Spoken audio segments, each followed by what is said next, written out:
নমস্কার বন্ধুরা, আমরা এখন একটা ছোটো জার্নি করতে চলেছি। আপনারা আমাদের সঙ্গে থাকবেন। কোথায় যাচ্ছি, কখন পৌঁছাচ্ছি, পুরোটাই ভালো লাগবে। আমরা এখন বাস স্ট্যান্ডের দিকে যাচ্ছি। বাস স্ট্যান্ড থেকে বাসে উঠবো, তারপর ওখান থেকে আমরা বিধাননগর স্টেশনে যাব। বিধাননগর থেকে আমরা আমাদের গন্তব্যস্থলে পৌঁছে যাব। আশা করি আপনারা থাকবেন, আর ভালো লাগবে। নমস্কার বন্ধুরা, আমরা এখন এই চিন্তাগড় বাস স্ট্যান্ডে এসে চলে এসেছি। এখন থেকে আমরা চিন্তাগড় বাস ধরবো, ধরে এখান থেকে আমরা সোজা বিধাননগর স্টেশনে যাবো। যে চিন্তাগড় বাস আমার সামনে এসে গেছে, দাঁড়িয়ে গেছে। আমরা এখন উঠছি, এখন চলি আবার বিধাননগরে গিয়ে কথা হবে। নমস্কার বন্ধুরা, আমরা বিধাননগর স্টেশনে পৌঁছে গেছি। এখন আমরা ওয়েট করছি কখন আমাদের ট্রেন আসে।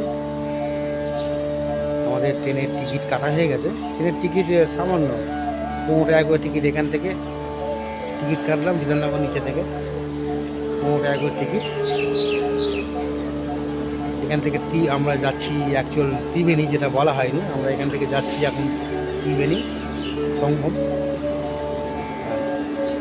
চলুন আপনাদের এই স্টেশনটা, বিধাননগর স্টেশনটা, মানে বিধাননগর স্টেশনটা একবার দেখিয়ে দিই।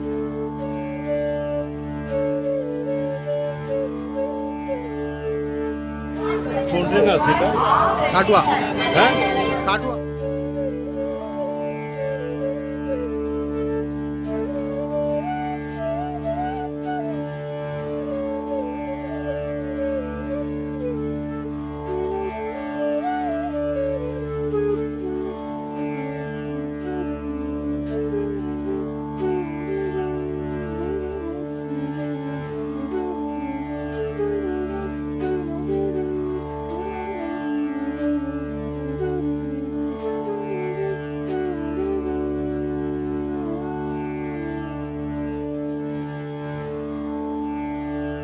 নমস্কার বন্ধুরা, আমরা ত্রিবেণী স্টেশনে পৌঁছে গেছি। এই হচ্ছে ত্রিবেণী স্টেশন, ঠিক আছে? এই দেখুন ত্রিবেণী স্টেশন। মোটামুটি স্টেশনটা ফাঁকা, কিন্তু বেশ ভালো, সুন্দর, খুবই পরিষ্কার। আমরা এখন এখান থেকে 1 নম্বরের দিকে যাব, গিয়ে ওইখান থেকে বাইরে বেরিয়ে অটো কিংবা টোটো ওখান থেকে কিছু নিয়ে তারপরে আমরা যাবো ত্রিবেণী ঘাট। যেহেতু আমি এবারে প্রথমবার আসছি, কিছুই চিনি না, দেখি বাইরে বেরিয়ে কি পাওয়া যায় না পাওয়া যায়। বন্ধুরা, যে আমি বলে আসছি যে আমরা এই আমরা কথার কারণ হচ্ছে এই আমাদের দাদা। নমস্কার, আমি অমর নন্দী। এনার অনেক মোটামুটি লেখা টেখা রয়েছে। আপনি আনন্দবাজার, বর্তমান, প্রতিদিন এসব ফিল্ম পাবেন। উনি আমার সঙ্গে যাচ্ছেন এখন ত্রিবেণীতে। ত্রিবেণীর ইতিহাস আমরা একটু দেখতে যাচ্ছি, প্রাচীন ইতিহাস। এটা এত কাছ থেকেও আমরা অনেকে জানি না। ঠিক ত্রিবেণীর ঘাটগুলোর যে ইতিহাস এবং পুরাণের বর্ণনা, সেটা আমরা আজকে তুলে ধরার চেষ্টা করব। চলুন তাহলে আমরা যাই, 1 নম্বর দিকে যাই, গিয়ে ওখান থেকে দেখি অটো কি টোটো ধরে আমরা যাবো এখন ত্রিবেণী সঙ্গম।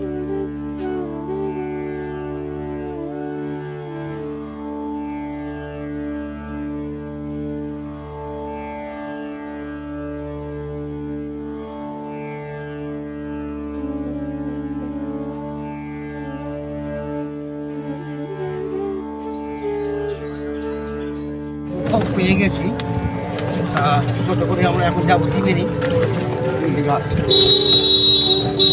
ঠিক আছে, ত্রিবেণী ঘাট সব ঘাটগুলো পাবো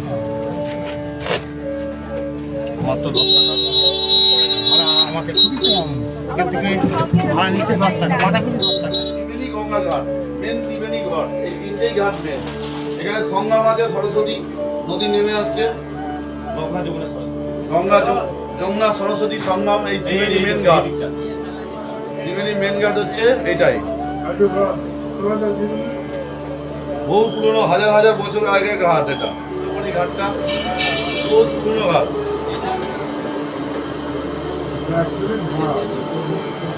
তার পাশে আবার নাম করা পুরনো ঘাট আছে, ভাঙা ঘাট। আছে বেহুলা লক্ষিন্দর, যেটা ইয়ে করেছিল, ওই ঘাটটা আছে এখানে, বেহুলা লক্ষিন্দর। আপনারা শুনলেন ওনাদের কাছ কেউ থেকে, ধরে নিচ্ছে লুচিতে। ওনাদের এখানকার স্থানীয় লোক, আমরা ওনার থেকে ভালো যাবো, 150 বছর পুরনো এই দোকান। ওনাদের বক্তব্য ওনারা বললেন, অনেকটা আমাদের সাহায্য করলেন ওরা, এই জন্য ওনাদের আমাদের কাছ থেকে অনেক ধন্যবাদ। আমরা এখন এই হাঁটতে হাঁটতে চললাম ঘাটের দিকে। ঘাটের দিকে যাওয়ার সময় আপনারা অনেক রকম পণ্য পাবেন, পুজোর সামগ্রী। ফেরিঘাট, এটা ফেরিঘাট, মাঝখানে স্নানের মাঝখানে পরেরটা, এখানেও তো চান করছে লোকে। করছি, এখন ফেরিঘাটটা তুলে নিয়ে যেতে চাই। ফেরিঘাটটা কি এখানে ছিল? না, এখানে এই এটাই। ওই যে দেখুন অফিসটা রয়েছে এখন।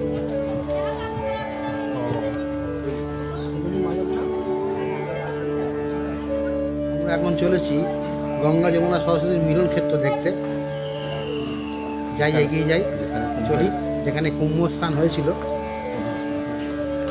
সেই জায়গাটা আপনাদের কাছে নিয়ে যাচ্ছি, চলুন আপনারা দেখবেন।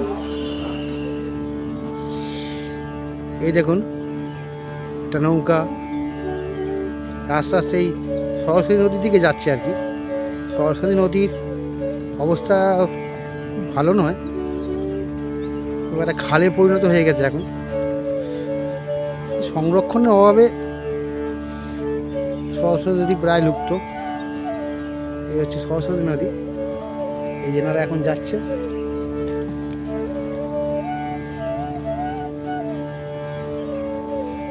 মাছ পাওয়া যায় নাকি? এদিকে কোথায় যাবেন? এখানে কি আছে এদিকটায়?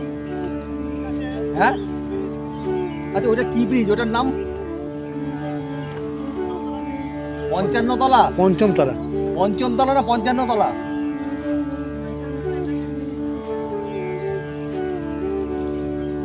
পঞ্চান্ন তলা বলো না?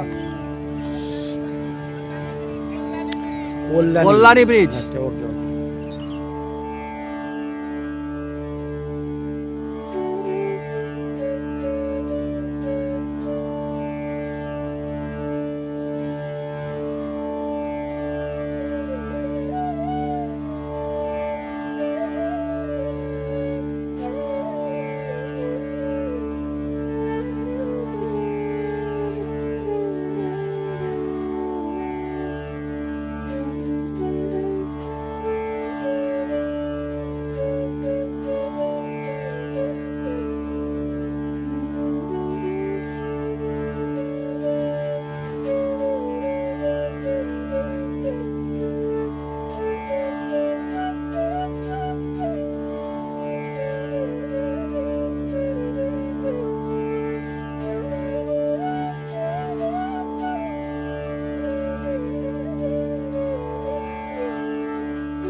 এখানে দেখছেন মা গঙ্গা দেবী একটা মূর্তি রয়েছে, আপনারা এখানে চান টান করে পুজো দিতে পারবেন।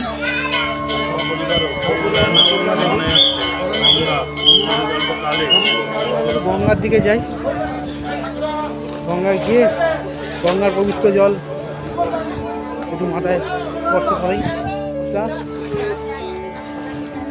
আমরা এখন গঙ্গা মাথায় নিচ্ছেন, চেষ্টা করুন পাবেন। আস্তে করে বসুন।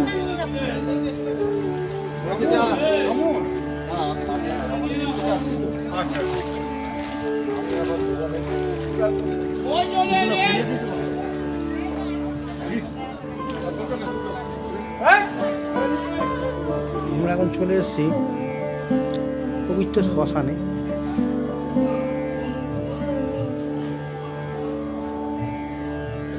প্রশাসনটা খুব সুন্দর, বেশ নিরিবিলি।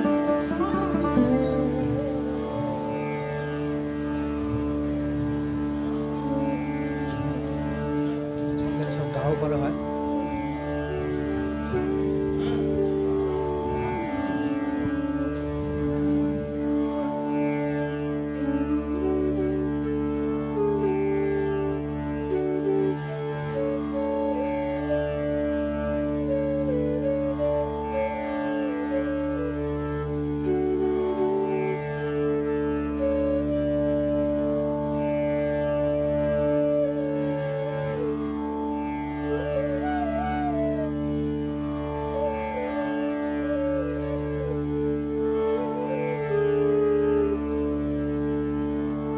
আমরা এখন চলেছি নেতা ধোপানির ঘাট।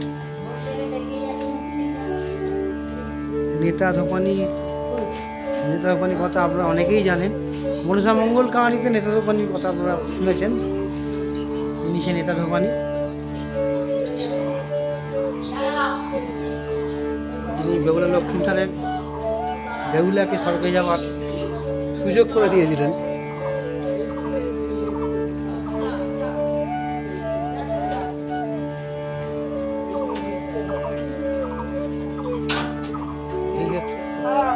ওয়েস্ট বেঙ্গলের সবচেয়ে পুরনো মহানন্দা এই ঘাটটা পুরো নেত্য ধোপানি। এই বেহুলা লক্ষ্মীন্দরের ভেলা এইখানে লাগে, এইখানে লেগে এইখানে এই কাপড় কাচতো। এই নেত্য ধোপানি দেবদেবীদের কাপড় কাচতো ওই বেহুলা লক্ষ্মীন্দর। আর ওই ওপরে আশ্রমে পাটাটা আছে, পাটাটা এই আমাদের সবচেয়ে পুরনো ইতিহাস জানেন তো। আগে এটা ধোপানির ঘর ছিল, তাই তো? এখন বর্তমানে ওটা মন্দিরে রূপান্তরিত করা হয়।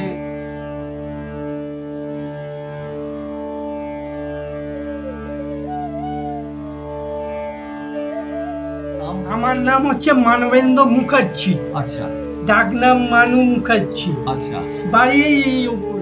নেতা ধোপানির ঘর আগে এটা মাটির ছিল, এখন পরে এটাকে মন্দিরে স্থাপন করা হয়েছে। এখন আপাতত এই মন্দিরের পুরোহিত হচ্ছেন ইনি। যে ধোপানি আর কি, এই কাপড় কাচতো, পাটাটাও পড়তে আছে ওর মন্দির। এটা হচ্ছে নেতা ধোপানির ঘাট। এখানেই স্বর্গের দেব দেবীদের সব কাপড় চোপড় কাচা হতো। এখন এখানে যে পাটাটা ছিল সেই পাটাটা উপরে তুলে রাখা রয়েছে, রক্ষণাবেক্ষণ করা রয়েছে। আপনাদের নিয়ে গিয়ে অবশ্যই দেখাবো। এই সেই পাটা, এই পাটাটা যেই দেব দেবীদের নিত্য বস্ত্র কাপড় কাচা আছে।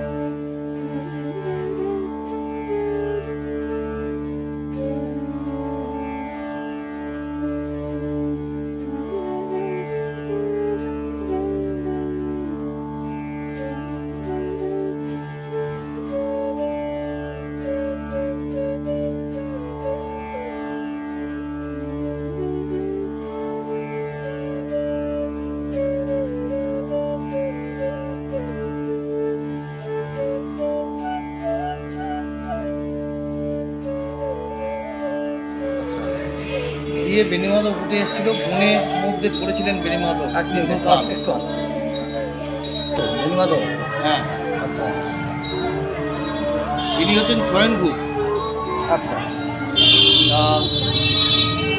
বেণীমাধব দীর্ঘ সময় এই বনের মধ্যে, এটা তখন বন পরিণত হয়েছিল গঙ্গা সরে গিয়ে। এই বনের মধ্যে মহাদেব একাই ছিলেন। পাঠক বংশকে প্রথম স্বপ্ন দেয়, গোপাল পাঠকের পূর্বপুরুষকে। আমার নাম না, স্বপ্ন কি দেন? স্বপ্ন দেয় যে আমি এখানে অবস্থান হয়েছি, আমাকে পুজোর ব্যবস্থা করো। সেই থেকে গোপাল পাঠকের পূর্বপুরুষরা এসে এখানে পুজোর ব্যবস্থা করে। তালপাতার মন্দির হয়ে পরবর্তী সময়ে এই মন্দির তৈরি হয়। এই মন্দিরে কত সালে যে তৈরি হয়েছে তার কোনো রেকর্ড নেই। মানে খুব পুরনো মন্দির। খুব পুরনো মন্দির। এই যে মন্দিরগুলো 6টা মন্দির দেখছেন, এই পাশে 3টে বছর দিয়ে এই মন্দিরের পর ওই মন্দির। হ্যাঁ, কারণ এই মন্দির এটা শিব মন্দির তো। এই মন্দির হওয়ার আগে ওই পাঠক বংশরা পুজো করত। পাঠক বংশরা পুজো করার পর এখানে কোনো সময় 4 শতকেরও পুজো করেছে এবং চড়ক করেছেন। 4 শতকের চড়ক করতেন, একটি চড়ক মানে করা 4 শতাগত শিবের উপাসক ছিল। হ্যাঁ, 4 শতকর এখানে মহাদেবকে দেখতে পেয়েছিলেন। উনি এখানে বাণিজ্য করার পথে উনি এখানে পুজো দিয়ে বাণিজ্য করতে যাচ্ছেন এবং কয়েক বছর মানে আপনার চড়কও করেছেন। চড়ক তলা বলে একটি জায়গাও আছে, কিন্তু চড়ক আসছে আর নেই। এই মন্দিরে পুরাণ মতে নাকি পুরোকালে একটা মামলা মতো হয়েছিল। হ্যাঁ, 25 সালে। সেই ব্যাপারে আপনি একটু কিছু বলুন। 25 সালে মামলা হয় হাসতলা জমিদারদের সঙ্গে। 25 সাল থেকে 28 সাল। সেই 25 সালে মামলা হতে হতে হাইকোর্ট পর্যন্ত গেছিল। তখন হাইকোর্ট থেকে এই ঠাকুর খোঁড়া হয়েছিল যে এই ঠাকুর প্রতিষ্ঠিতা, এই ঠাকুর ঘুরে দেখা হবে যে প্রতিষ্ঠিতা না স্বয়ং। তখন ঠাকুর খোঁড়া হয়েছিল। ঘুরতে ঘুরতে ঠাকুরের শেষ পায়নি। তা সেই সময় ঠাকুর স্বপ্ন দেয় হাইকোর্টের জজকে যে আমার সঙ্গে ঘুরতে ঘুরতে কি পাতালে যাবি, আমার শরীরে আঘাত লাগছে। তখন জজ সেখানে গন্ডি কেটেছিল, দিয়ে খোঁড়াখুড়ি বা মামলা মোকদ্দমায় ওরা হেরেও গেছিল। হাসতলা জমিদাররা হেরেও গেছিল। মানে সেইভাবে ধরা হয়েছে ঠাকুর স্বয়ং এসে উনি আদালতে সাক্ষী দিয়েছিলেন নাগার সন্ন্যাসী রূপে। সন্ন্যাসী আমার যখন দাদু রামপদ বন্দ্যোপাধ্যায়ের যে বাবা, উনি এখানে 7 দিন না খাওয়া অবস্থায় পড়েছিল। তখনকার দিনে জমিদারদের সঙ্গে মামলা করতে গেলে তো একটা বিশাল ব্যাপার ছিল। তখন রেলপথ ছিল না, এখান থেকে নৌকো করে যেতে হতো হাইকোর্ট। তা সেই মুহূর্তে দাদু বর্ধমান থেকে এসেছিলেন। আমার দাদুর বাবা রামপদ বন্দ্যোপাধ্যায় বর্ধমান থেকে এখানে সব কিছু বর্ধমানের সব কিছু পিঠে বিক্রি করে দিয়ে এই বেণুমাধবকে ছবিছিলেন। এবং দাদুর বাবার ঠাকুরও আছেন, তার নাম হচ্ছে শামসুন্দর। ওটা আমাদের বাড়িতে থাকে। ওনাকে মাথায় করে নিয়ে এসেছে এবং বেণীমাধবের সেবা করতেন উনি। এবং সেবা করতে করতে যখন মামলা মোকদ্দমা হয় 7 দিন না খাওয়া অবস্থায় এইখানেই বলেছিল যে বেণীমাধবকে তখন বলেছিল যে নয় তুমি আমার সঙ্গে থাকবে, আর নয় তোমাকে আমি ছেড়ে দিয়ে সব বর্ধমান চলে যাবো। আর তুমি যদি আমার সঙ্গে যাবো সারা জীবন তোমার করবো।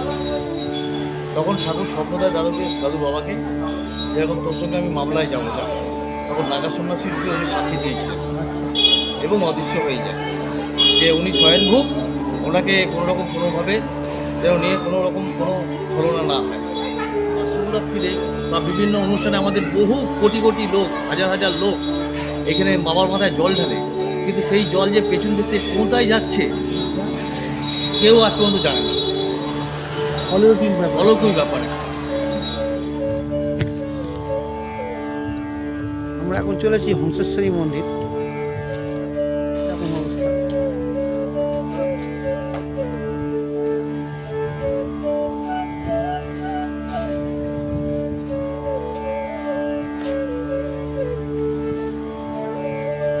আমরা এখন হংসেশ্বরী মন্দিরের মূল গেটের সামনে।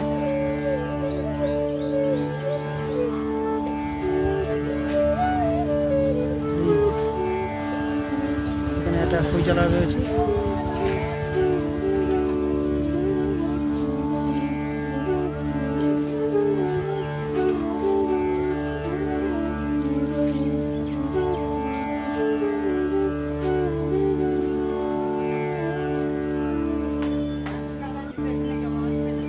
মন্দির খোলা আছে? একটা 15 খুলবে, একটা 15 খুলবে। আমরা এখন হংসেশ্বরী মূল মন্দিরের গেটের সামনে। এই মন্দিরে এখান থেকে আমরা প্রবেশ করব। এখানে দেখুন বোর্ডে লেখা রয়েছে জুতো কঠোরভাবে নিষিদ্ধ। জুতো আপনারা এই গেটের সামনে খুলে রাখতে পারেন, কিংবা এখানে জুতো জমা রাখা হয়, ওরা 2 টাকা করে নেয়।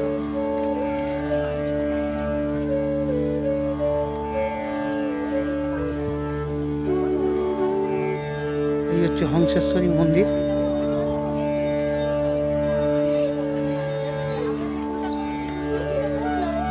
এই হংসেশ্বরী মায়ের মন্দির।